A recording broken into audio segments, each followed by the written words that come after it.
UMafikizolo useziphendulele ebonga uMthandeni Gcawamelisho Mphokamanqele-ke lapha-ke ngokuthi-ke embeke ebalazweni-ke ephinde uMthandeni eveze ukuthi cha, makaniwe ithuba kulo nyaka ka-2025 ngengoma edumile. Wavuma futhi uMthandeni cha, le nsizwa eyinkinga kakhulu. Akusho mina, kusho igcokama.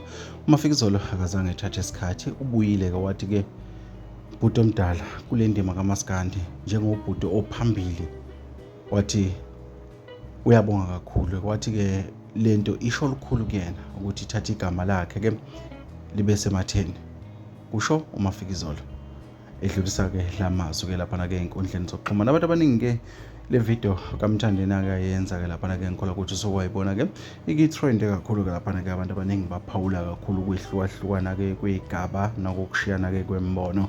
Ngakho-ke uthi uMthandeni-ke eveza ngokusobala cha, le nsizwa-ke isebenze kakhulu-ke ubabalile-ke noduma kahle-ke no-Smirnoff-ke no-Men's-ke, kodwa waseveza ngokusobala cha, uMafikizolo-ke uyinkinga ongeke ukwazi ukuyinothisa, kodwa-ke uyayibona uma usuyinakisisa kahle. Amazwi lawa-ke bekade esho uMthandeni Gcawamelisho Mphokamanqele-ke lapha-ke uMafikizolo-ke ube-ke eseyibongela. Bafowethu, asazi-ke uma kunje siyabona-ke uMaskandi-ke sengazuthi-ke ubuyela-ke ekutheni-ke ube iyunithi-ke lapha-ke njengoba umaculi bakaMaskandi-ke sebekwazi ukufiselana ukuthi-ke nami ngihlomulile ndoda, nawe hlomula ngoba usebenzile.